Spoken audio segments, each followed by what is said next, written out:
변호라는 것이 조용히 아니라 하세요. 수사 결과를 설명드리는 겁니다. 조용히 하세요. 묻지 마세요. 소리 지르지 마십시오.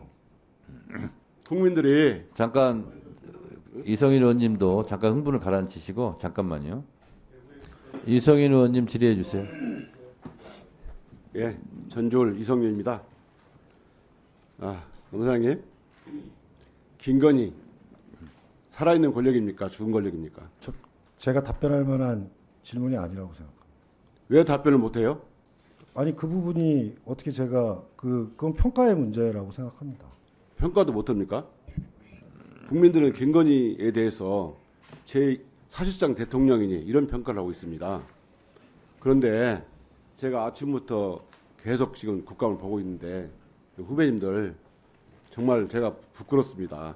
저는 이 방송을 본 전국에 있는 후배나 전직 또는 전직 국민들하고 저한테 문자가 많이 왔어요. 아니 근데 그 부분은 계속 그렇게 말씀하실 건 아닌 것 같습니다. 제가 제대로 사건을 제가 안 물었잖아요. 제가 사건을 제대로 처리했다는데 왜 자꾸 부끄럽다고 얘기를 하십니까? 내가 부끄럽다고요. 왜 저를 부끄러운 사람을 자꾸 만드십니까? 도대체 그래서 내가 부끄럽다고 생각하는 겁니다. 아니 살아있는 권력에 대해서 기소해놓고 이렇게 아침부터 침입하도록 기소가 정당성을 주장했으면 국민들이 좋아했을 거예요. 검찰 잘한다 했을 거예요. 그런데 살아있는 권력을 불기소해놓고 아침부터 지금까지 입에 침입하도록 변호를 해주고 있어요. 정말 국민들이 변호라는 것이 조용히 아니라 하세요. 수사 결과를 설명드리는 겁니다. 조용히 하세요. 묻지 마세요. 소리 지르지 마십시오. 국민들이 잠깐 이성인 의원님도 잠깐 흥분을 가라앉히시고 잠깐만요. 이창수 증인, 네. 우리가 국정감사를 하게 되면 국정감사 계획서를 채택하게 되고요. 국정감사 방법을 같이 의결을 합니다. 그래서 국정감사는 일문일답이에요. 다시 말해서 일문을 하면 일답을 하는 거예요. 그래서 듣기에 좀 거북할 수 있습니다. 그래서 그냥 그거는 본인의 몫이니까 그냥 듣고 계시고 묻지 않았는데 답변을 하고 그러면 자꾸 큰 소리가 납니다. 이렇게. 그래서 하시고 이성인 의원님도 좀 너무 큰 목소리 하지 마시고 차분하게 하시고 그래서 일문일답 방식으로 그렇게 하시기 바랍니다. 자, 질문 계속하세요. 그래서 불기소 해놓고 여기서 온종일 불기소 사실을 이렇게 말하는 걸 입이 튀어나와도 변명해 주는 걸 보고 제가 정말 부끄러웠습니다. 정말 의원들이 묻거나 누가 물으면 불기소 이유 보십시오 라고 하면 될 일을 갖다가 뭐 하나하나 다 쫓아와가지고 설명을 하는 걸 보고 검찰이 이렇게 됐나. 저 같으면 검사는 수사 결과를 말합니다. 불기소장, 공소장으로 말합니다. 그거 기록 보십시오 라고 말했을 것 같아요. 그러면 검찰의 수사 결과가 영원합니까? 아까 우리 이 원장이 말씀하신 것처럼 BBK, 전두환 내란음모 사건, 그리고 권인숙 부천 성고문 사건, 그리고 탁헌이 억하고 죽었다. 이게 모든 게 다 국민들이 믿지 않을 때는 진실이 밝혀졌어요. 오죽하면 오늘 이 결과를 보고 처외 복권이란 말이 나오겠어요. 이번 결과로 우리 대한민국의 사법질서가 김건희 앞에서 무너졌다고 평가하고 있습니다. 그럼 검찰이 얼마나 수사를 했습니까? 2021년에 기소할 당시 기록이 제가 알기로는 약 24,700쪽 정도를 알고 있습니다. 그 이후에 얼마나 더 수사를 했습니까? 구체적으로 몇 쪽 정도 더 기록이 늘어났습니까? 제가 몇 쪽까지는 확인해서 말씀을 드리겠습니다. 다만 지금 등장하고 있는 시세조종 주범들, 참고인들 상당 부분을 조사했습니다. 몇 쪽 정도 늘어났습니까? 그건 확인해서 말씀드리겠습니다. 그러면 검찰이 2022년 3월 이후에 2024년 10월까지 2년간 무엇을 했는가 궁금합니다. 그래서 그걸 몇 쪽을 했는지 할 수 있으면 기록 목록이라도 내십시오. 왜냐하면 국민들은 검찰이 보도자료를 보고 싶은 게 아니고 진실을 보고 싶어 해요. 검찰이 기소하지 않고 나중에 공소시효가 완성돼서 끝나면 그 기록은 영원히 햇빛을 못 보게 됩니다. 우리 국민들 그걸 궁금하게 생각해요. 아까 말한 이상 공격 고래, 이상 거래 경고 보셨죠? 네. 항소심 판결문 58쪽과 177쪽에 나옵니다. 제가 거래소에 확인해 보니까 이상 거래 경고가 계좌주의에 나간다는 거예요. 177쪽에 나오면 이종호 등이 이 사건 범행 기간 동안 지속적인 시장 개입으로 경고를 받았다고 돼 있어요. 그러면 이 계좌주의에 계속 경고를 가면 적어도 이종호나 그리고 관련된 계좌주들이 계속 통지가 갔을 거라고요. 그러면은 권호수랑 다 연락이 있는 겁니다. 어떻게든지 연락이 됐다는 증거가 확보될 수가 있어요. 그러면 이 사건 이상거래 경고는 아까 확인했다고 그러는데 누구한테 확인했습니까? 그 부분은 제가 누구한테 확인했습니까? 수사 과정에서 아니 누구한테 확인했냐고요. 그 기록 목록하고 기록 면수하고 누구에게 확인했는지 정확하게 말씀해 주시기 바랍니다. 저는 정말 오늘 이 자리를 빌어서 정말 너무 부끄러움을 느끼고 정말 내가 후배들하고 항의를 받고 또 여러 후배들을 보면서 제가 검사 생활하면서 이런 생각을 누가 저한테 말해서 이런 얘기를 저한테 해줬어요. 정말 호적을 파버려라. 우리 호적을 확 파버리고 싶다 이런 말을 들었어요. 저는 이 말이 너무 공감이 가.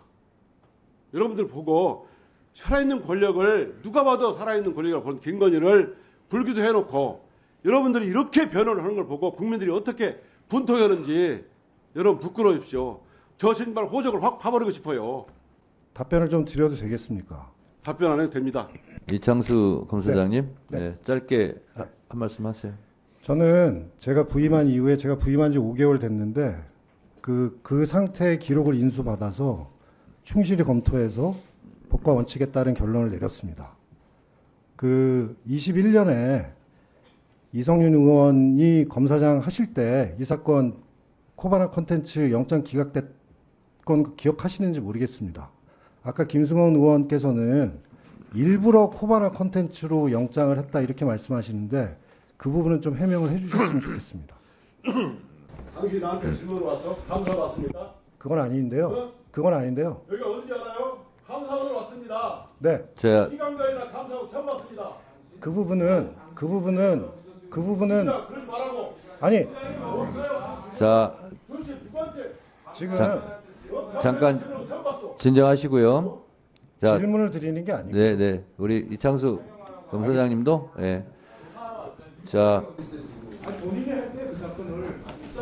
자, 주진우 의원님 질의해 주세요. 제가 제출받은 자료를 보니까 압수수색하고 계좌 추적 엄청 많이 했습니다.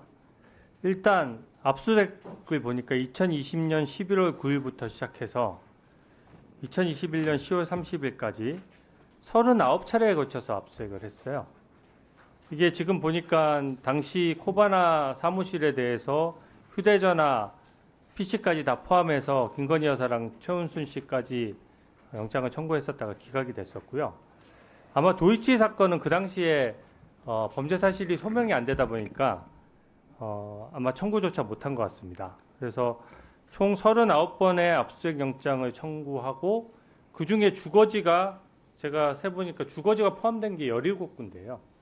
그 얘기는 뭐냐면은 김건희 여사와의 연관성 조금이라도 다 찾기 위해 가지고 이 사건과 관련된 사람 거의 대부분 지금 주가조에 관여된 사람뿐만 아니라 참고인들까지 상당수가 지금 주거지 압수수색을 받았다는 이야기고요. 계좌 추적은 또 별도입니다. 계좌 추적은 20건에 걸쳐서 청구를 했고 또 그 중에는 상당수는 김건희 여사랑 최은수 씨 관련 계좌가 다 추적이 돼 있어요. 그렇기 때문에 지금 관련 증거들은 다 들여다봤다라고 하는 것이고요. 지금 민주당 이성현 의원께서 2020년 1월부터 2021년 6월까지 1년 6개월간 서울중앙지검장으로 근무하시면서 이 사건 직접 지휘하셨고요. 그 후 1년간은 서울고등검사장을 또 하셨어요. 지금은 뭐 당연히 기소할 수 있고 압수수색해야 될 사안이라고 주장하시는데 그때는 왜 안 하셨는지 제가 좀 묻고 싶습니다. 이게 지금 보통 압수수색 영장을 청구하거나 계좌 추적 영장을 청구할 때 주변을 범죄 사실이 소명되면 소명된 사람을 직접 청구하는 것이고 소명이 안 되면 주변을 뒤져서 소명거리가 있는지를 또 찾아보는 과정이거든요. 그래서 추가 증거가 나오면 추가 압수수색을 하는데 지금 추가 증거가 안 나온 것입니다. 그러니까 결과적으로 이성윤 의원이 서울중앙검사장 시절에 영장을 집행하지 못한 곳이 있다면 이것은 봐준 것이 아니라 영장조차 집행 못할 정도로 소명할 증거가 없었던 것이고요. 지금 오늘 야당 의원들께서 쭉 무슨 자료 띄워놓고 설명을 쭉 하셨는데 전부 다 수사 기록에 있는 내용이고 재판 과정에서 새로 나온 내용 하나도 없습니다. 근데 왜 문재인 정부에서 기소는커녕 소환조차 못했겠습니까? 일단 어제 수사 결과에서 보셨다시피 관련성을 증언하는 증인이 없어요, 일단. 그리고 물증도 없습니다. 기소를 하면 누군가 법정에 나와서 증언을 해야 되는데 증언할 사람이 없는 거예요. 이재명 대표 공직선거법 위반의 경우 한번 예를 들어보겠습니다. 지금 현재 유동규 씨가 증언을 하고 있죠. 그리고 국토부와 성남시에 있는 공무원들 수십 명이 나와서 증언을 했습니다. 백현동 관련해서 그 국토부가 압박한 것이 아니라 이재명 대표가 결정해서 공벽 아파트가 만들어졌다. 다 거기에 대해서 인허가를 해줬다라고 명시적으로 증언을 하는 거죠. 또 이재명 대표 위증교사죄 같은 경우에도 위증을 한 김진성 씨가 자백을 하고 거기서 증언을 하는 거예요. 이렇게 증언을 하는 사람이 있으니까 범죄 사실이 소명이 되고 또 기소가 되고 재판을 받는 겁니다.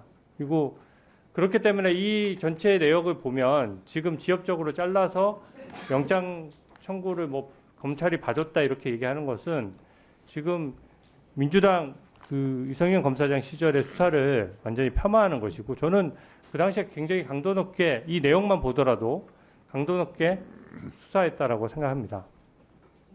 두 번째로 이 사건을 수사하고 증거관계에 대해 잘 아는 검사들이 전부 기관 증인으로 나와 있습니다, 현재. 근데 민주당 의원들께서는 검사들을 두고는 답변을 못하게 하시고 봉지욱 기자, 시민보 기자한테 물어보는 상황이 저는 너무 이상합니다. 기자들이 이 사건을 어떻게 안다고 객관적인 증언을 합니까? 수년간 도이치모터 사건 아까 취재했다라고 막 말씀하시는데 그 자체가 편파적이에요. 기자가 누가 한 사건을 그렇게 몇 년씩이나 취재를 합니까? 그리고 임의로 해석해서 아까 그 중앙지검장 설명 들어서 아시겠지만 그 내용들이 너무 오류가 많고 잘못된 부분들이 많습니다. 이게 마치 이화영 증인이 지난 청문회 때 출석했던 상황과 아주 비슷합니다. 너무 비정상적이고 어색한 장면이에요. 지금 민주당은 이화영 증인이 이재명 대표를 모함했다라고 주장하면서 또 이화영 증인에게 엄청 우호적이에요. 와서 계속 이화영 증인을 걱정을 합니다. 그런데 1분 더 주십시오. 네. 어제 김성태 쌍방울 회장이 법정에 나와서 이화영 향해서 이런 증언을 했습니다. 아니 초등학생도 아니고 짜장면 줬다고 자백하냐? 이런 식의 신랄한 증언을 한 것이거든요. 그리고 그것뿐만 아닙니다. 당시 이화영 지사가 이재명 대표를 가리켜서 뱀 같은 사람이라고까지 표현했다라고까지 어제 증언을 했어요. 아주 구체적인 증언입니다. 그래서 저는 지금 이 사건과 관련해서 저번에 말씀드렸다시피 도이치모터스 지금 편파적으로 잘라서 지금 말씀하실 것이 아니라 지금 북한에 800만 불 들어간 이 사건 지금 해야 되고요. 저번에 녹취록에서 나왔다시피 변호사비 대납, 재판 로비, 불법 정치자금 수수 전부 다 이화영 증인이 얼마나 두려워하는지를 이 자리에서 바로 보여줬습니다. 그래서 저희 국민의힘에서 고발도 해놓은 상황이거든요. 이 쪼개기 후원 부분, 광장이라는 조직에 대해서 돈을 댄 부분 제대로 수사해야 됩니다. 자, 이성인 의원님, 신상 발언입니까? 근데 이게 신상 발언 하다 보면 또 막 이렇게 핑퐁처럼 왔다 갔다 하는데 짧게 하세요. 짧게 하세요. 제가 법사위에 와가지고 수도 없이 말했습니다. 운정권 말씀하지 마시라고. 여러분 윤석열 전 총장 겪어보신 분이 계십니까? 저는 윤석열 전 총장과 30년간 알고 지냈습니다. 제가 중앙검사장 시절에 윤석열 전 총장하고 얼마나 부딪혔는 일은 겪어본 사람이 모릅니다. 그리고 검찰 정말 그 총장 수사한다는 거요. 검찰 내부에서는 총장이나 총장 본인이나 가족 수사는 총장이 그만두는 해야 한다는 이런 말이 있어요. 응? 말하기로 했잖아요. 그래서 이 자료들이 나온 거예요. 그 압수수색으로 이런 계좌 추적. 자, 다른 분들 좀 이 모든 게 다 나온 거예요. 좀 자제해 주시고 이성인 의원님 계속 네. 발언하세요. 윤석열 총장이 제가 중앙검사 시절에 저한테 욕설하고 또 막말하고 이런 거 정말 저한테 정말 제가 너무 견뎠습니다. 정말 힘든 시간을 보냈고 심지어 저 오직했으면 추미애 장관이 수사지휘권을 박탈했겠어요. 예? 그런데 그것도 모자라서 제 부하 직원들은 저한테 사퇴하라는 말까지 들었습니다. 그래서 제가 그때 저는 죽기 살기로 이 사건을 하겠다. 자리를 지키겠다고 약속했고 그러자 2021년 1월 달부터 저를 수사했습니다. 김학의 사건에 관련되지도 않았는데 제가 김학의 사건 출범을 막는데 관여했다 해가지고 저를 석 달간 수사하고 기소했어요. 중앙검사장 중에서 70년간 한 번이라도 기소된 사람 있는 거 알아보세요. 택도 없는 일로 기소해가지고 무죄가 1, 2심 무죄 났습니다. 저를 제거하기 위해서요. 아는 사람 다 알아요. 이것은 윤석열 총장이 옆에 서슬퍼렇게 보고 있는데 제대로 수사할 수 있는 검사 없습니다. 저는 자신 있게 말할 수 있어요. 저나 동기가 윤석열 총장과 동기이고 나이도 별 차이 없기 때문에 제가 이러지 마십시오라고 하면서 갈 수 있었지. 검사들이 그 부담이랑 엄청납니다. 수사지권 배제했기 때문에 마음껏 수사할 수 있다고요? 3건 외에는 다 보고해야 됩니다. 윤석열 총장의 성정 다 합니다. 걸피다면 화내고 걸피다면 욕설하고 그런 사람이에요. 우리 검사들이 엄청난 부담을 느꼈습니다. 너 얼마나 잘 되는지 보자. 네가 수사하는 것을 얼마나 출세하는지 보자. 내가 여러분들한테 지금 여기서 출세하려고 얼마나 출세하는지 보자 하면 내가 기분 나쁘죠.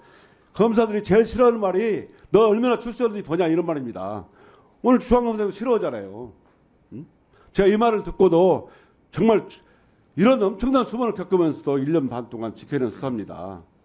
다시 한번 말씀드리겠는데 문재인 대통령이 아니라 대검에 윤석열을 빼놓고 이 사건 수사는 설명할 수가 없습니다. 이상입니다. 이성인 의원님. 근데 윤석열 전 총장이 이성윤 검사한테 같이 욕하면 안 돼요? 맨날 욕만 당한 것만 얘기하시는데 같이 욕하면 안 되는 겁니까?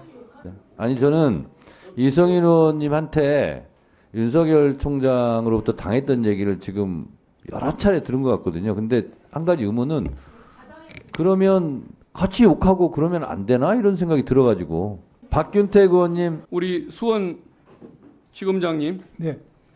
그 이화영 부지사 네.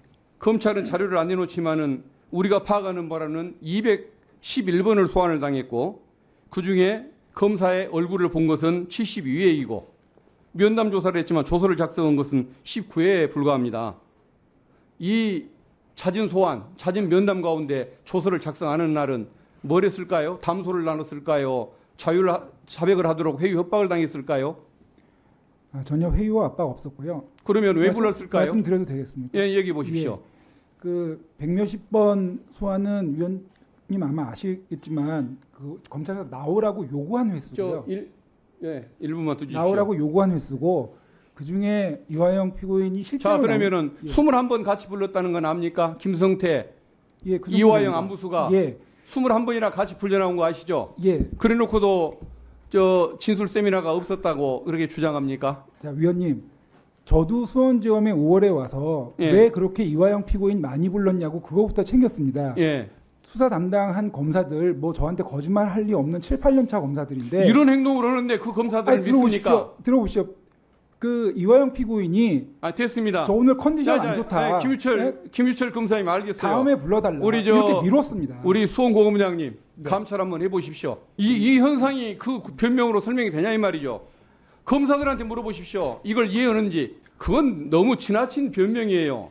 가장 오늘 드리고 싶은 말씀이 왜 네. 이화영 피고인을 검찰이 그렇게 많이 불러서 검사실에 데리고 왔냐, 그거를 저는 가장 오늘 이 자리에서 드리고 싶은 말씀이고, 이화영 피고인이 제가 변호인하고 상의하고 정리된 입장을 다음에 드리겠다, 그런 식으로 계속 미룬 게 많고, 그 사실을 제일 잘 아는 분들이 설주환 이한희 변호사입니다. 많이 미뤘습니다. 그리고 잠깐만. 그리고 객관적인 사실이 이렇게 있고 예, 그래서 많이 불렀다고요. 네, 정리해 주시죠. 안 했던 21번 같이 부른 건 맞잖아요. 맞습니다. 왜 세 사람을 같이 아니 이화영 피고인이 정리된 입장을 말씀을 드리겠다고 하면 그거에 맞춰서 정리를 시키는 과정에서 계속 아니 본인이 생각해보고 검사를 대신해서 예, 정리해 주십시오. 자신의 생각을 정리해서 다음에 말씀드리겠다고 했고 아니 그러면 이화영 피고인 유선이 검사님이나 수사관들한테 한번 물어보세요. 네, 예, 됐습니다. 두 분 뜻은 다 속기록에 기재가 되었을 것으로 생각이 됩니다. 수홍호 원장님, 저에게 발언권을 얻으셔야 되고요.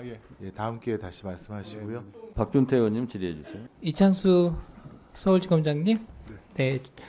아까 나온 얘기를 좀 제가 정리를 해보겠습니다. 먼저 오전에 저와의 문답에서 수사 결론을 내리는 과정에서 대통령실과 어떤 교감도 없었고 영향을 받은 것도 없다고 말씀하셨습니다. 아울러 일말의 정치적인 고려 없이 법리에 따른 결론임을 확언하셨습니다. 맞습니까? 그렇습니다. 예, 다른 의원님들과의 문답도 좀 짚어보겠습니다.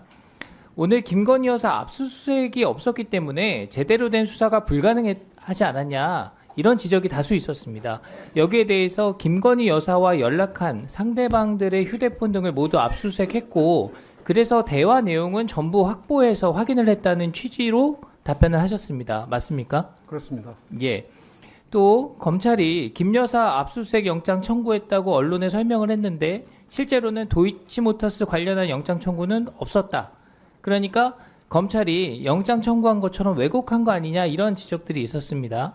여기에 대해서 수사팀이 코바나 컨텐츠 도이치모터스 사건을 함께 처리하다 보니까 영장의 범죄 사실을 같이 쓰기도 하고 따로 쓰기도 했다. 그것을 언론에 설명하는 과정에서 코바나 컨텐츠 사건 관련 영장 청구한 것이 잘못 전달된 것일 뿐이지 의도를 갖고 왜곡한 건 아니다. 이렇게 말씀을 하셨습니다. 맞습니까? 그렇습니다. 그건 예. 금방 확인하면 나오는 내용이라서. 네네. 그리고 당시 검사장께서 사건팀에 있었던 건 아니지만 아마도 영장 청구를 할 만큼의 혐의가 확인되지 못했기 때문에 청구를 못한 것으로 알고 있다. 이렇게 부연을 하셨고 그런 취지로 자료 제출도 하셨습니다. 맞습니까? 그렇습니다.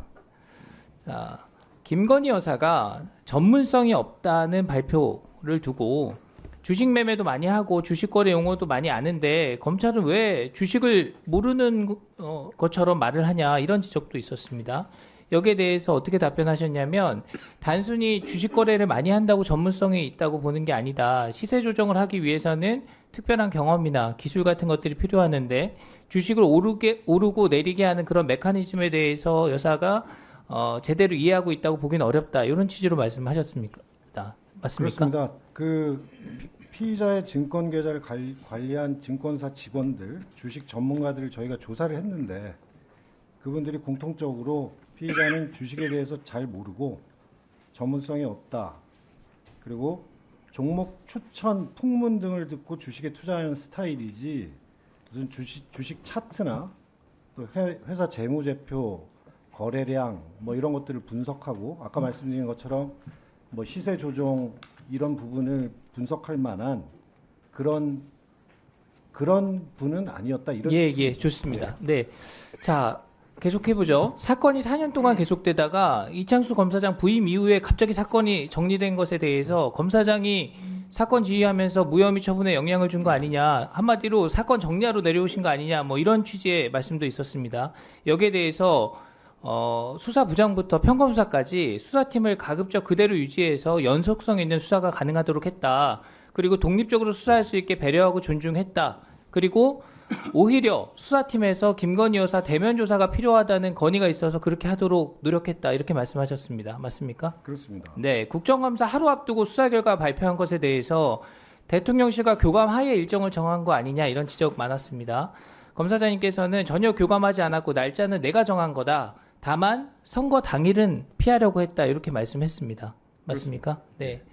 자, 야당 의원님들 말씀처럼 국감을 하루 앞두고 발표하는 게 글쎄요, 그거 좀 피하고 싶었지 않을까 저도 그렇게 생각을 했는데 전날 발표하신 거 보면은 정말 수사 결과에 자신이 있구나 저는 그렇게 생각을 했습니다. 시민보 참고인이 수사가 제대로 안 됐다고 주장하는 내용을 들었는데요. 이런 거예요. 주가 조작 세력한테 통장을 빌려준 다른 사람들이 증권사로부터 경고 전화를 받았다고 하는데 그렇다면 김건희 여사도 전화를 받았을 가능성이 매우 높다. 전화 받았으면 그 전화를 통해서 주가 조작인지 알고 있었을 가능성이 높다는 것이었죠. 여기에 대해서 수사팀의 입장을 확인해 주셨습니다. 김 여사가 증권사로부터 이상거래 경고차 연락받은 적 없었던 것으로 확인했음입니다. 정리가 된 것 같습니다. 이거는. 네, 그리고 그 시민보 기자님이 얘기하시는 그 양모 씨, 네. 그분도 이제 초기 투자자의 한 명인데 그 경고 처분을 받았다는 분이요.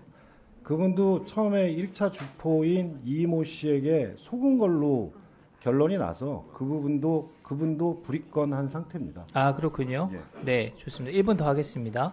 그 외에 시민보 참고인이나 문답 과정에서 제대로 답변하지 못했던 거 있으면 한번 보충하실 게 있나요?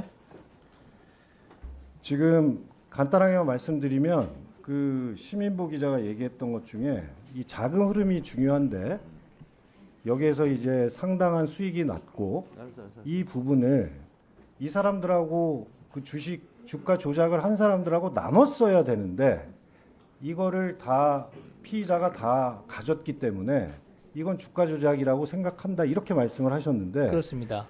그거는 제가 볼 때는 상식적으로 거의 정반대라고 생각합니다. 만약에 주가 조작하는 사람들하고 같이 했다 그러면 그 이득을 나눠야 되는데 네. 그 사람들이 이득을 나눠달라는 얘기를 안 하는 걸 보면 그것은 그 주가 조작하고는 관계가 없다는 또 하나의 반증이 아닐까 그런 생각을 합니다. 예.